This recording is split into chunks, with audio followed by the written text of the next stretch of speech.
The year was 1888, and London was a city of two skins. Beneath the soot-stained sky, the common folk scurried like beetles through the sulphurous yellow pea soup fogs, their lungs accustomed to the charcoal breath of the Industrial Revolution. But above the Thames, looming like a titan of crystal and geometric arrogance, stood the etheric exhibition.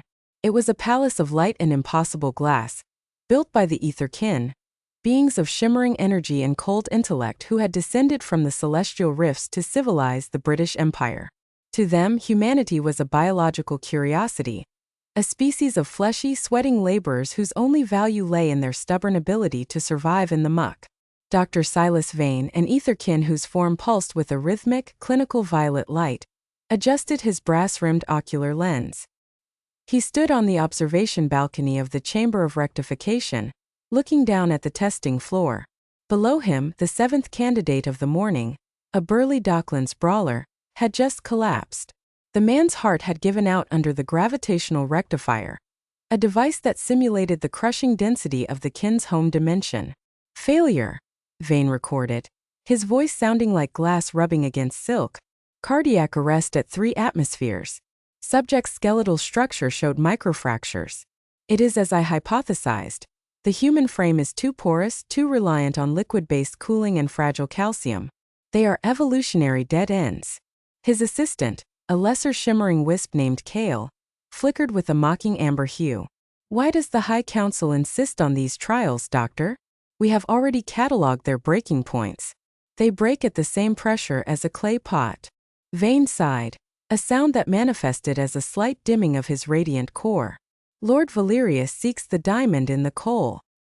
He believes there is a resilience in these bipeds that defies our calculus. I see only mud.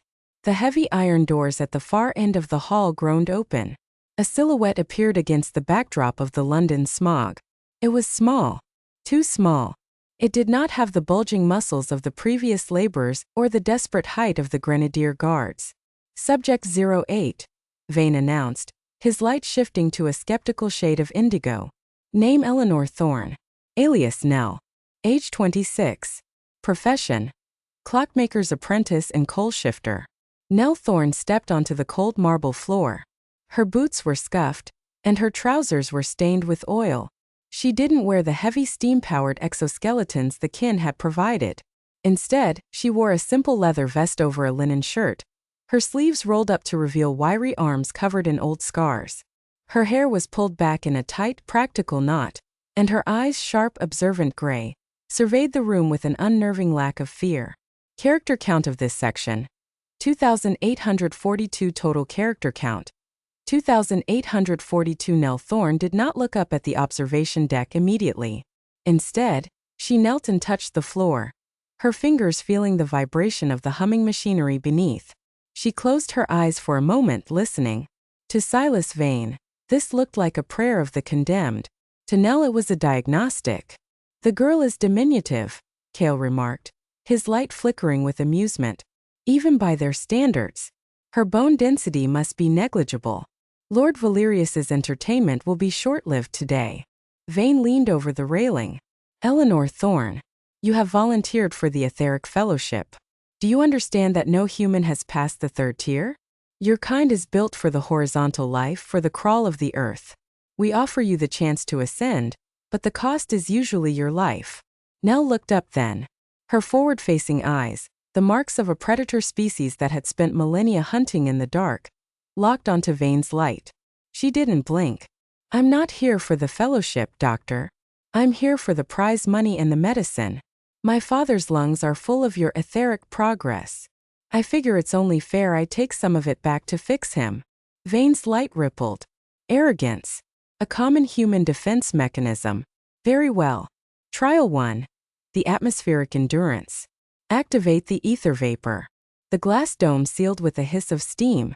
From the ornate brass vents, a thick swirling gas began to pour.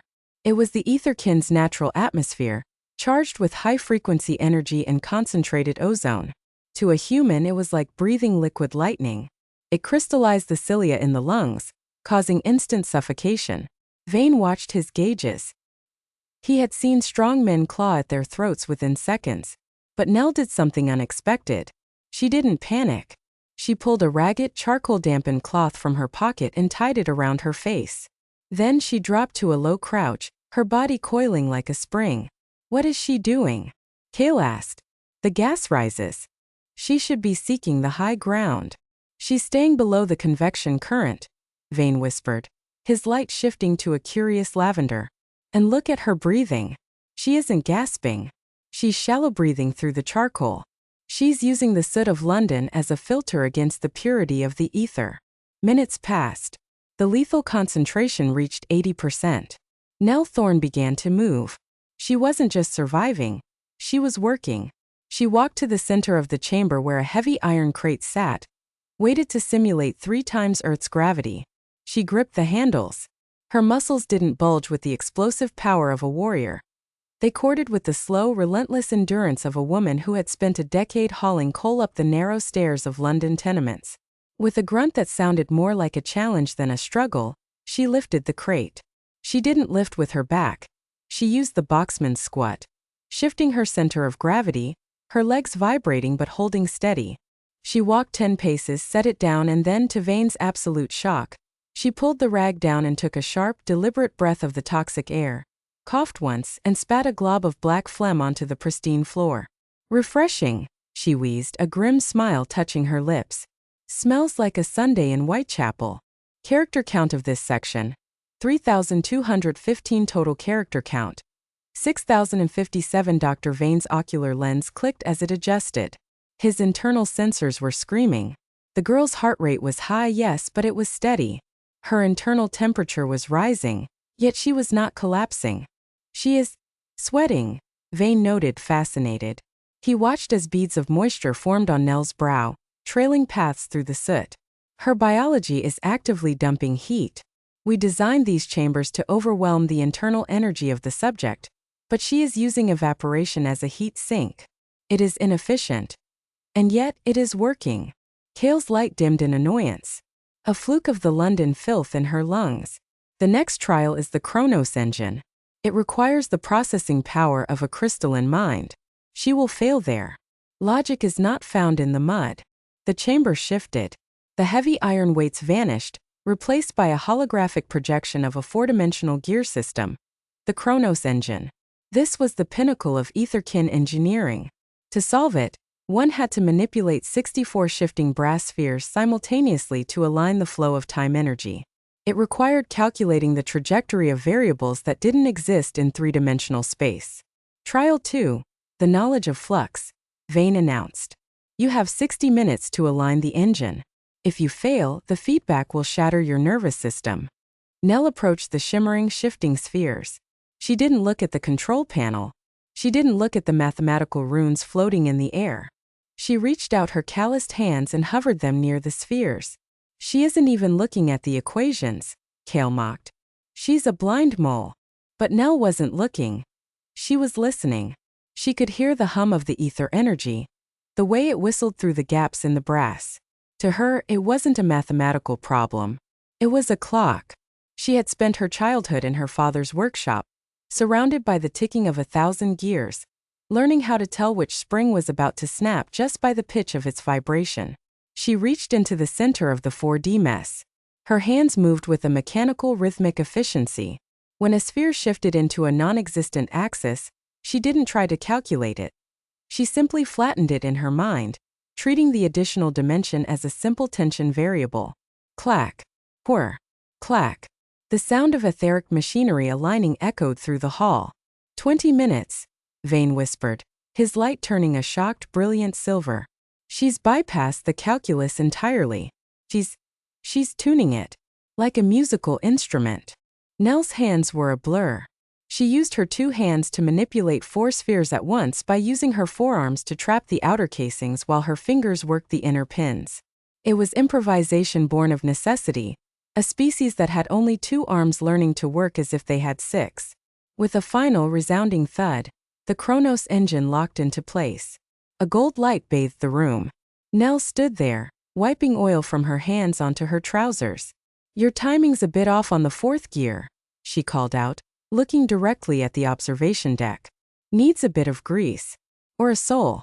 Whichever you've got handy, Vane's core pulsed rapidly. He looked at his datapad. Earth.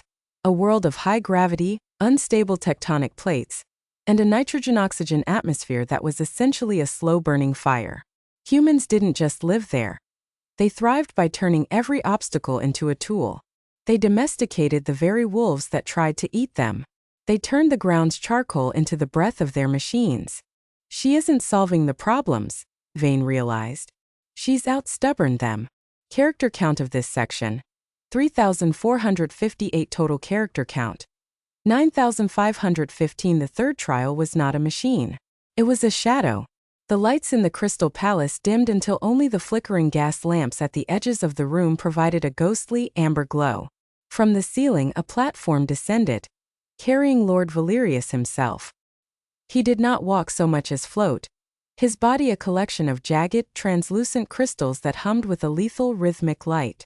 He was the embodiment of the Etherkin's martial pride. To the kin, combat was not a brawl. It was a symphony of energy displacement. I have watched your displays, little biped. Valerius's voice echoed, cold as a winter morning in the highlands. You possess a certain animal cunning. But here there is no soot to hide behind. No gears to grease. Here there is only the purity of force. Nell Thorne stood her ground. She looked even smaller now, standing before a being who stood nearly 8 feet tall and radiated enough heat to singe the air. She reached into her belt and pulled out a heavy iron-headed wrench. It was an old tool, pitted with rust but balanced perfectly. Trial 3. Combat Integration. Vane announced, his light flickering with a genuine terrifying fear. Surrender is encouraged. On the docks, Nell said, her voice low and raspy. We don't surrender. We just run out of breath. Valerius moved. To the human eye, he was a streak of white light. He struck with a lash of pure etheric energy, a whip that could cut through steel. Nell didn't try to block it. She knew the limits of her flesh. Instead, she moved before the strike landed. She had spent years dodging the heavy, swinging chains of the coal cranes. She understood the tell of a moving object, the shift in the air, the creak of the floor.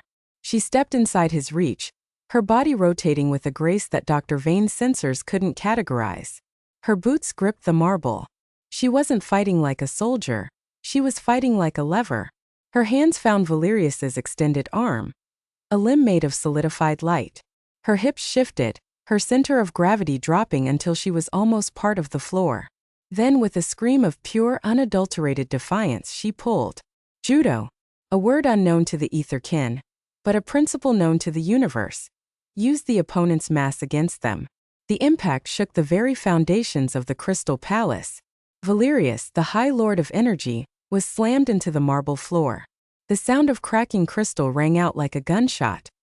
He lay there for a second, his light flickering erratically, his geometric form momentarily disordered. Nell stood over him, her chest heaving, sweat dripping from her chin.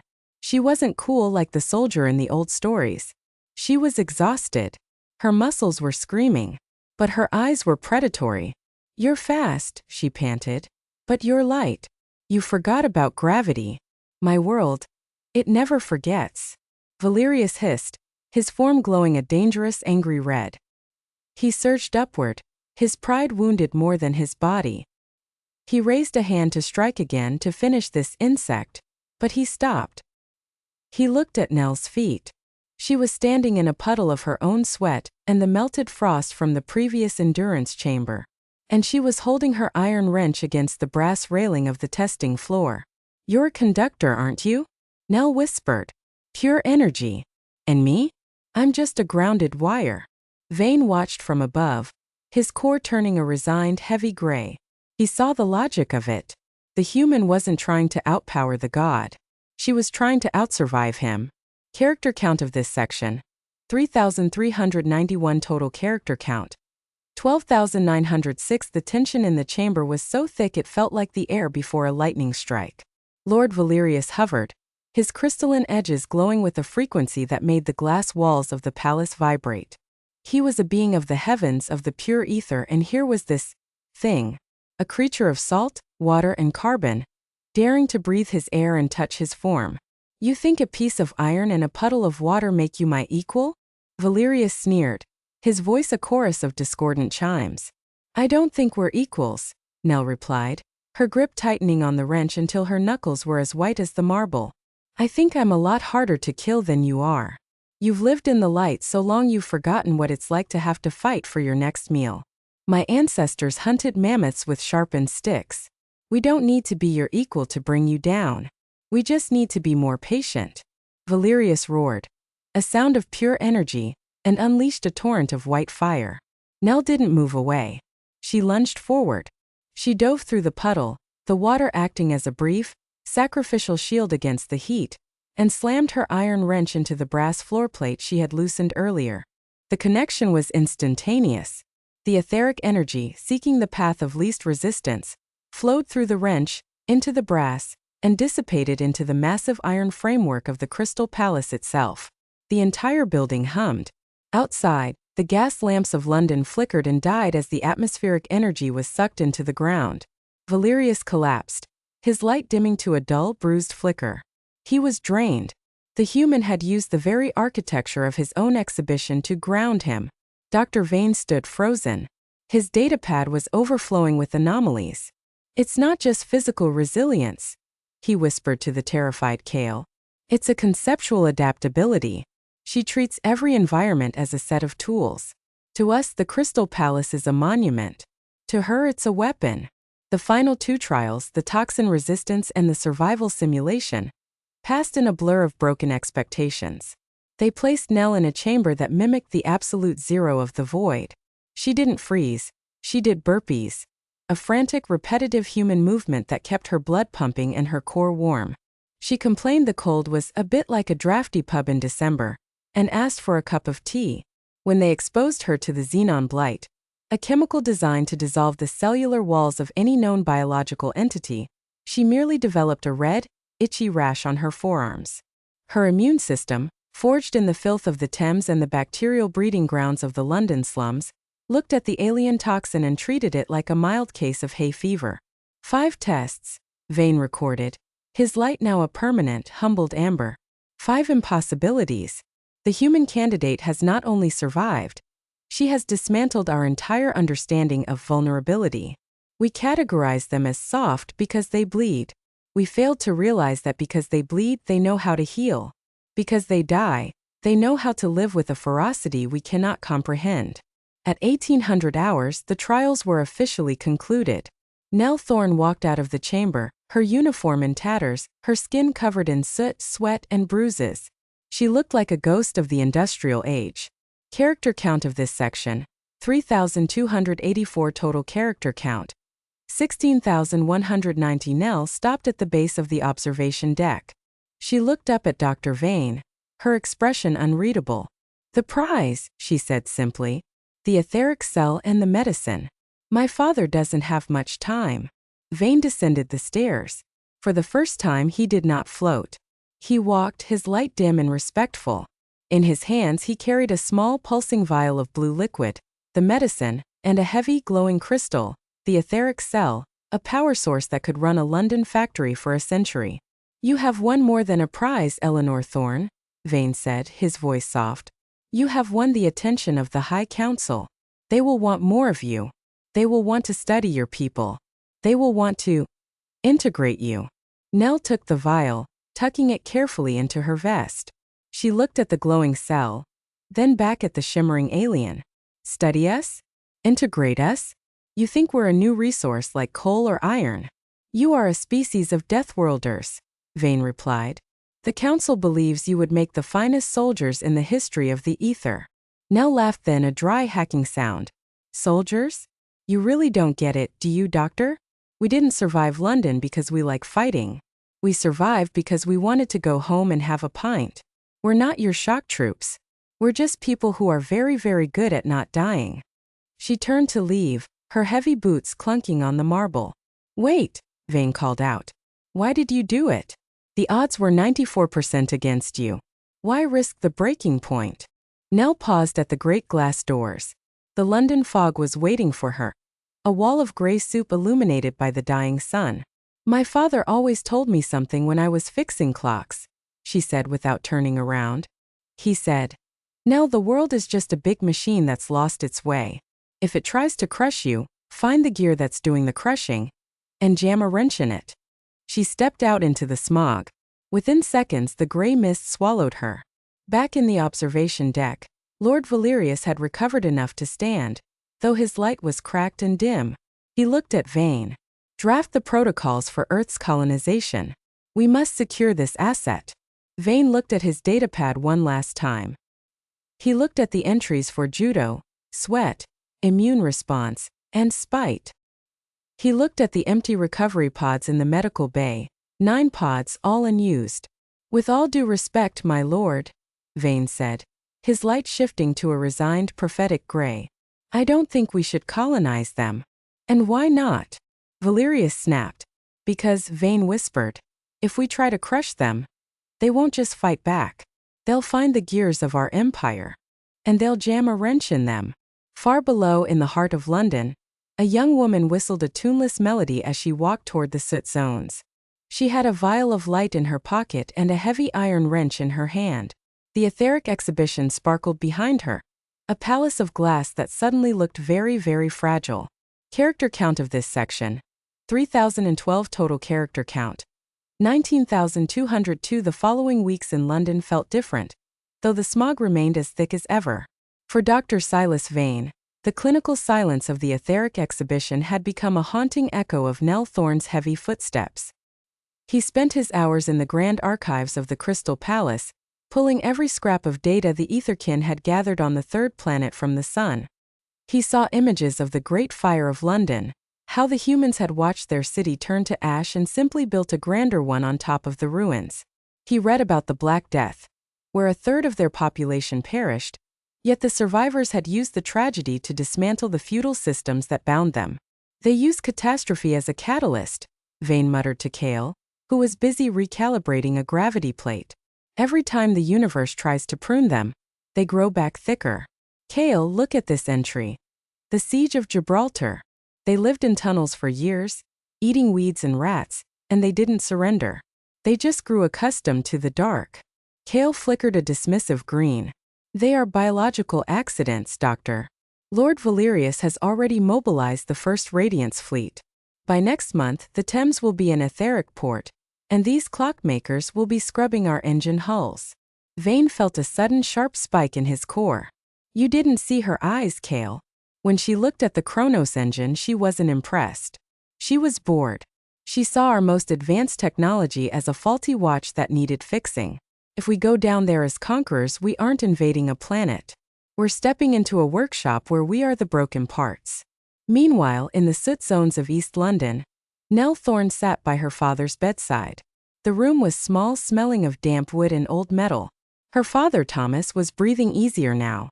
The blue etheric medicine had cleared the gray exhibition cough from his lungs, but his eyes were wide with worry as he watched his daughter polish her iron wrench.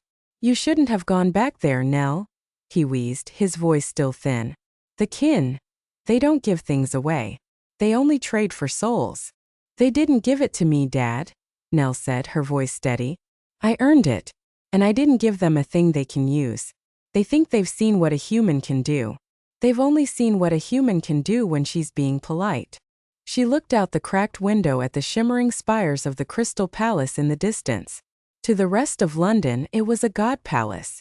To her, it was just a big, complicated machine with a lot of loose screws. They're coming, aren't they? Thomas asked. Let them come, Nell replied, her eyes reflecting the distant glow of the alien lights. They've spent their whole existence being perfect. They have no idea how to handle a world that's messy. Character count of this section: 2,756 total character count, 21,958. The invasion, or the Grand Integration as the kin called it, began on a Tuesday. The sky over London didn't turn black. It turned a blinding iridescent white as the Radiance fleet descended.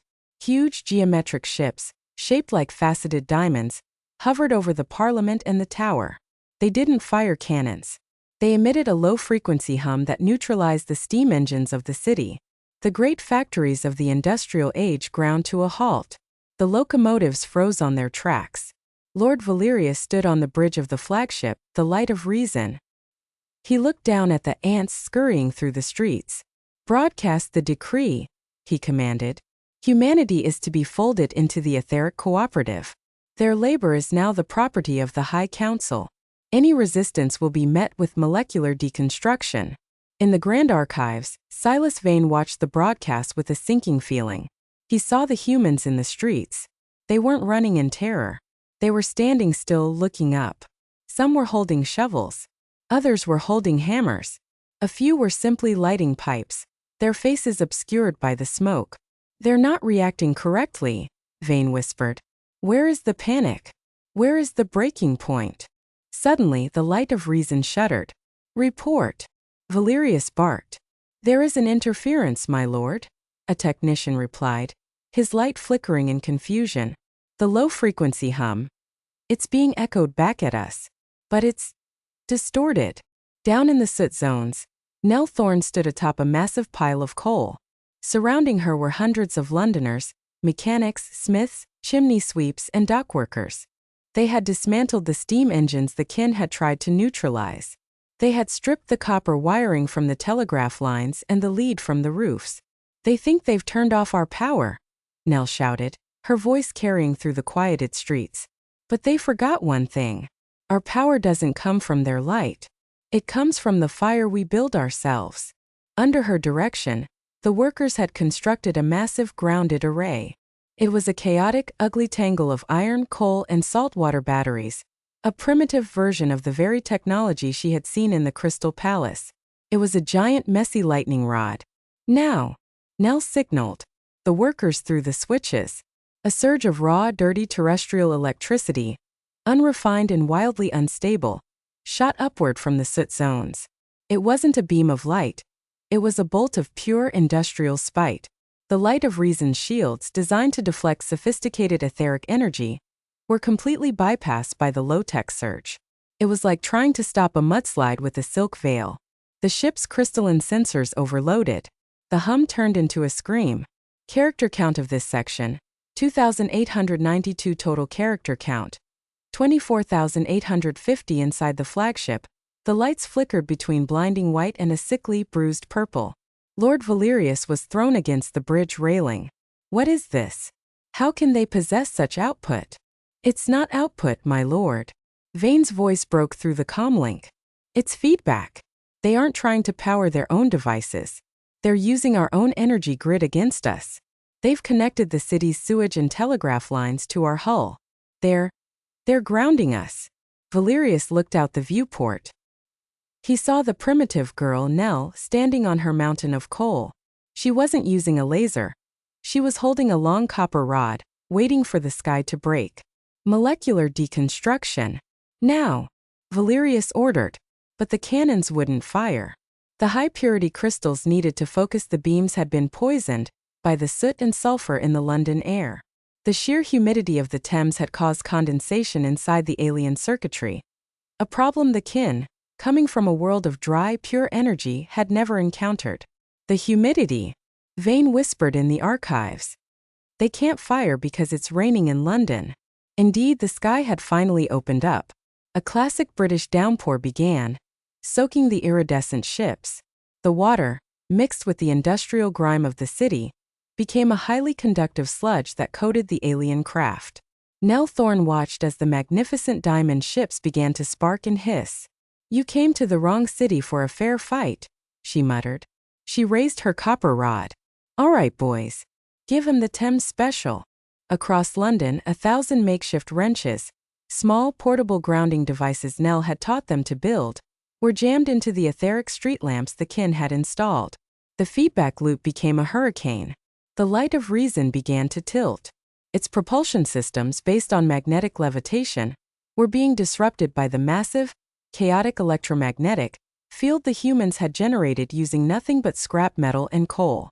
We have to retreat, Vane urged over the comms.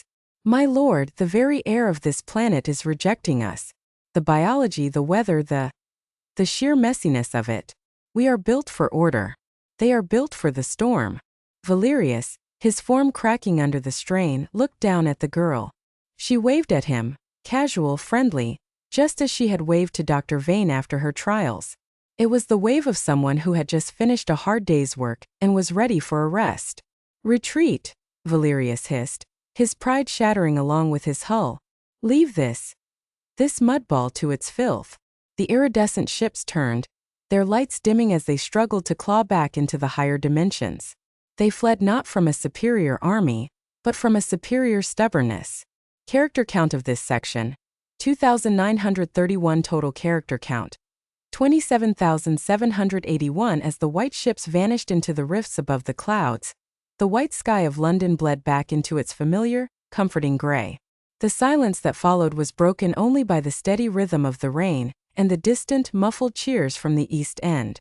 Nell Thorne sat down on the coal pile, her legs finally giving out. She was shaking, the adrenaline fading to leave a hollow, aching exhaustion. She looked at her hands, black with soot, red with blisters and steady as a clock's pendulum. In the Crystal Palace, the Etherkin were frantically packing their remaining archives. The exhibition was over. The civilizing mission had lasted less than a month. Dr. Silas Vane did not pack. He stood at the edge of the observation balcony, watching the humans below. They were already moving. They weren't celebrating with grand parades. They were heading back to the factories. They were picking up the copper wire they had stripped and starting to rebuild their steam engines. They were treating the end of the world as a particularly busy shift.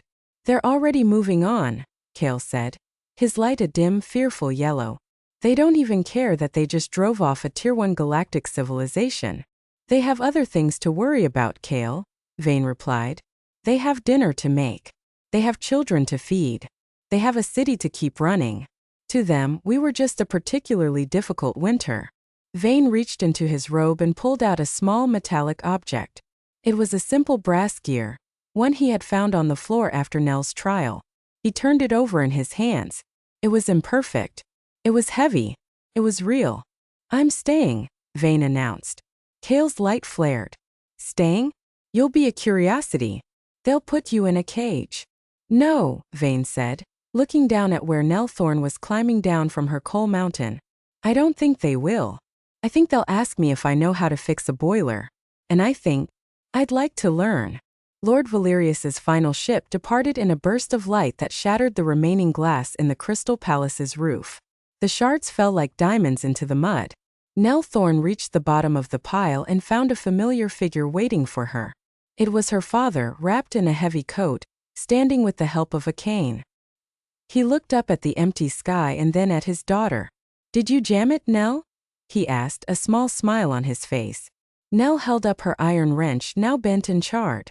Right in the main drive, Dad. Good girl, he whispered. Now let's get home. The kettle's on, and I think you've had enough of the high life for one day. Character count of this section: 2,785 total character count. 30,566 months passed, and the etheric incident became just another chapter in London's long, crowded history. The Crystal Palace remained, but it was no longer a god temple. It was a museum of alien folly. Humans walked through its halls, pointing at the gravity plates and the vacuum chambers with a mix of amusement and I told you pride. Dr. Silas Vane, now simply Mr. Silas, lived in a small room above the Thorne clock shop. He had traded his energy robes for a tweed vest and a flat cap. His light had settled into a warm, constant amber, the color of curiosity and comfort. He was remarkably good at delicate soldering, his glowing fingers able to heat the metal without the need for a torch. One rainy evening, Nell came into the workshop, shaking her umbrella. She saw Silas hunched over a complex marine chronometer. Still at it, Silas? That one's been a headache for 3 days. Silas adjusted his ocular lens. The balance wheel is fighting me, Nell. It seems to have a very human sense of stubbornness. Nell laughed and sat down beside him. She looked at the clock, then at the alien who had become her friend. You know, Vane, the council is still out there. Valerius hasn't forgotten. They're probably rebuilding their crystals as we speak. Silas paused, his amber light flickering thoughtfully. Let them rebuild. They will come back with better shields, colder intellects, and more powerful beams. And what will we do? Nell asked, her gray eyes reflecting the warmth of his light. Silas looked around the shop, at the soot on the walls, the grease on the floor, the heavy iron tools, and the woman who had brought a god to his knees with a wrench. "We will do what humans have always done," Silas said softly. "We will find their new perfect system. We will find the one tiny overlooked flaw that comes from being too clean. And then," Nell smiled, picking up a heavy steel hammer. "And then we'll jam it." The clock on the wall struck 12. It was a deep resonant sound, the sound of iron and brass, of grit and sweat. It was the sound of a species that didn't need to be perfect to be powerful. It was the sound of London. Outside, the fog rolled through the streets, smelling of coal and rain. High above, the stars twinkled, distant, cold and silent. They were no longer a mystery to Nell Thorne. They were just another set of gears, waiting for someone with enough spite and a good enough wrench to come along and make them tick correctly. Humanity's breaking point had been measured, catalogued, and filed away by the ether-kin. But they had missed the most important data point of all. The breaking point was not the end of the story. For a human, the breaking point was just where the real work began. Character count of this section: 2,904 total character count. 33,470. The final legacy of the etheric exhibition wasn't the technology the kin left behind, but the shift in the human spirit. For centuries, the people of Earth had looked at the heavens with a sense of insignificance. Now, when they looked up, they didn't see gods, they saw challenges. Nell Thorne became a legend, though she hated the word. She remained a clockmaker, but her clocks began to do strange things.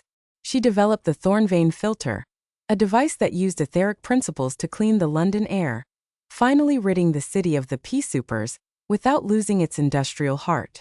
Thomas Thorne lived for another 20 years, breathing clean air and watching his daughter lead the Guild of the Wrench, an organization dedicated to ensuring that no technology, alien or domestic, ever became too powerful to be questioned by a common person with a tool.